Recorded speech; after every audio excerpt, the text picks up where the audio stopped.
first thing that I have to do with this is flip it over and tape it off. So I'm taping it together so that it's one piece of paper, and then I can create one nice cohesive page and cut it apart when I'm done and repunch the holes when I'm done. So that's what I'm doing, is I am just sticking it together with some washi tape. Hopefully it'll come off again without any hassle, and then I'm going to seal off the hole so the color from the other side doesn't come through. Whatever I use, paint, gesso, anything else, doesn't come through and ruin the other side of the pages.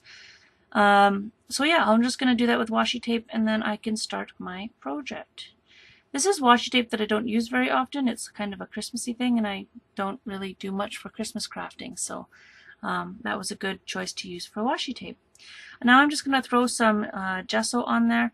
These pages go together because of the hexagons, but otherwise the colors don't really match and the patterns don't really match, so I'm just kind of going to blot that out a bit and go from there. I really liked the page on the left, so I was sad to cover it up, but I didn't want to be able to see through what was happening on the right hand side.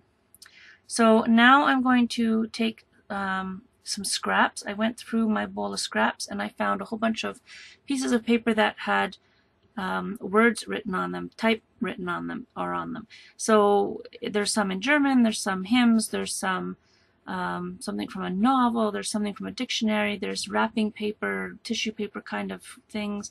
I think this is a piece of index paper, or like an index from a book, and just kind of randomly putting it on. There's nothing the same about them other than that it is text and it is paper. And you see how I'm covering up the line between the two pages, and I'm covering up the holes. So when I repunch these holes, they will be a little bit more reinforced just because I've added layers of paper around those holes. So I'm creating layers in there, and that will make the paper stronger for the end point here.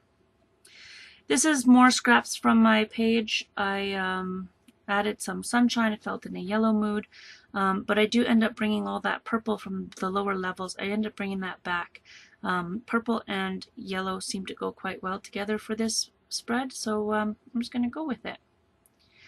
This paper, these scraps, that's from a handmade paper, and it's a little bit thicker than the other papers I'm putting on, but it just adds more to the visual and the actual texture of the page. So once that's done, I went and hit it with my hot heat gun. Now I'm taking my Neocolor 2s and I'm bringing that color back. So this purple, that purple was called aubergine. The next purple I add is called mauve, and then I'm going to bring in that teal kind of color, and that's going to be the turquoise green. And these are the Neocolor 2s, so I'll have to liquefy them or activate them with water, which is what I'm doing here. And this is an old brush from, elementary school days, and I just love it for when I'm doing this part of my process. I use it quite often, and it's just one of those old crappy, absorb or picks up lots of water kind of brushes. Nothing really special about it except its age. So yeah, I just kind of go through and activate it. I've realized that I didn't get enough color in some places, so I'm just adding it in there. I'm adding it as spatters, or I'm adding it in chunks and rubbing it in. And I just keep adding in the layers of color, because they are watercolors, and they do kind of melt. It will give that watercolor lightening effect. And so I go through and I spatter some more of that purple everywhere. And then I'm going to take my hot glue gun my heat gun, and I'm going to dry that off screen. So now that it's dry, I can move on to my next step, and I can grab some stencils and I can grab some white paint. This is from a crafter's workshop, I believe, this stencil, but I'm not 100% certain. And so I'm putting some white on there just to kind of unify the two pages once again. And I like how it's all kind of coming together as one page. I was trying to figure out if I wanted to do each page as individual, and I decided that no, I'm going to do some spreads rather than individual pages. So then I'm going to add some black in here, and I don't want to do black on top of white right away. I want it to have like a fading color tone, so I use my black and white together to make a gray. And then I just spread that out around the page as well in this text. And I don't know where that came from, but it's script, some sort of script.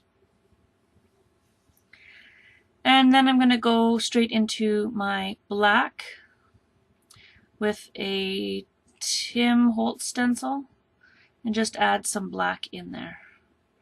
And I end up having some extra black by the time or when I'm done, and so I go through and use it to create a border around the edge. I really like this stencil. It just kind of gives you that bit of a burlappy kind of distressed look to it, and I really like that. I might have added too much, but by the time that I'm done, it doesn't seem like too much, so we're good. So I still had black, went around with my just finger painting, going around the border just to use up that black paint. And now I have a whole palette of color that I can use in here for continuing on. I can use yellows and purples and blues, and I can use black and white and gray, and I've totally covered up what was underneath it. I was a little sad to see those hexagons go, but it turned out quite well, I think.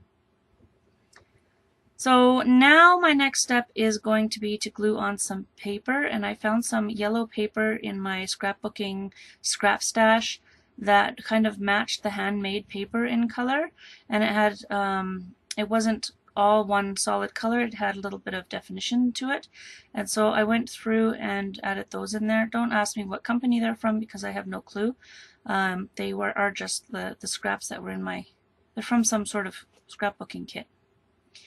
So I add in some layers there just to kind of give some peel in that corner. And then I'm going to add a starburst, and that is from a My Mind's Eye collection, I believe. And that sunburst, it says, you are a beautiful ray of sunshine. And I felt that that was kind of fitting for a way to start the year, is by reminding myself that, you know, I'm one in a million rays of sunshine, but I still am a beautiful ray of sunshine. So that was a good thing to start the year off with, a nice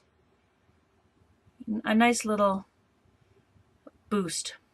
Now these flowers I'm sticking on, I really love these flowers. They've got little coffee cups or little teacups on them, and they're from a Prima collection called Coffee Break, and they're just the Prima flowers, and you get them in their little package.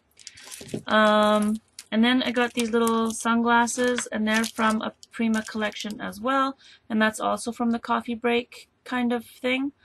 And they're called wood icons, and they just come as in one of those little wooden mini crate kind of things. So that's the coffee cup there with the heart on it, and the glasses came from that, both from the wooden icons.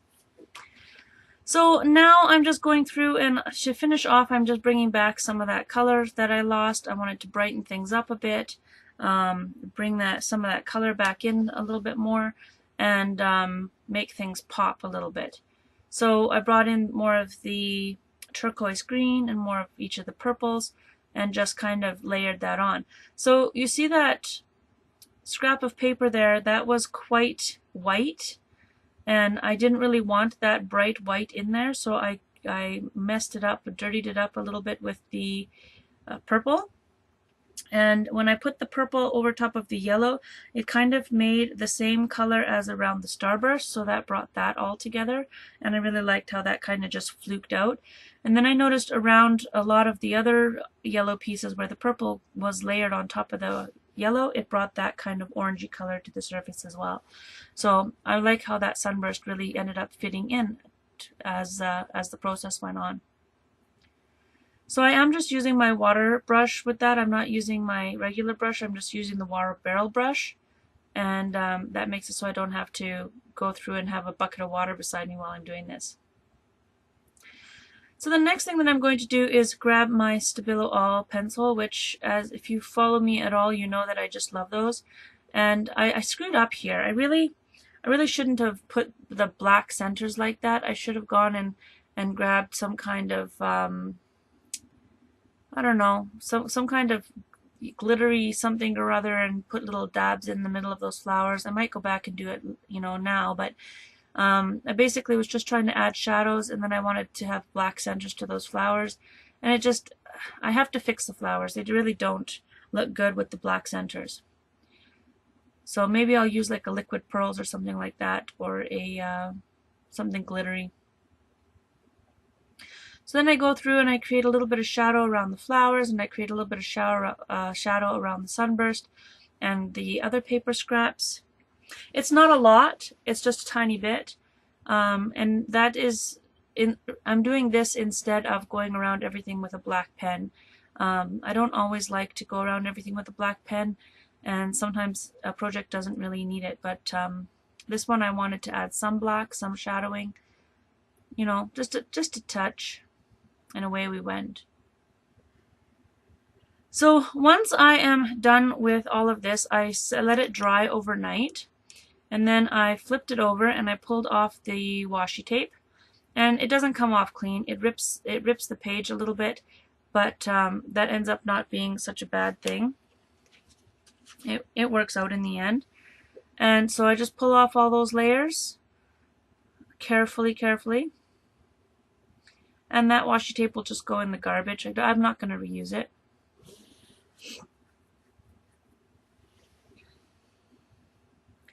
And then I can fold it, and it shows me exactly where it should be creased, and that's where I cut along that line. And then I'm going to take my hole punch, and I wasn't really thinking, this is the first one, right? So I wasn't really thinking, and I punched all the holes rather than just the 4 holes that I need. So I'm going to have to remind myself next time to only punch the 4 holes that I need rather than punching all 6 holes. And I really love how this ended up coming together like that. I thought maybe I should put black around the interior edge of each of the pages, but I thought maybe not. So here are the close-ups, and thank you for watching. Don't forget to like and subscribe, and to hit the little bell in order to get all the notifications for all my videos. And that is the finished page. Thanks for watching Lizzie's Workshop.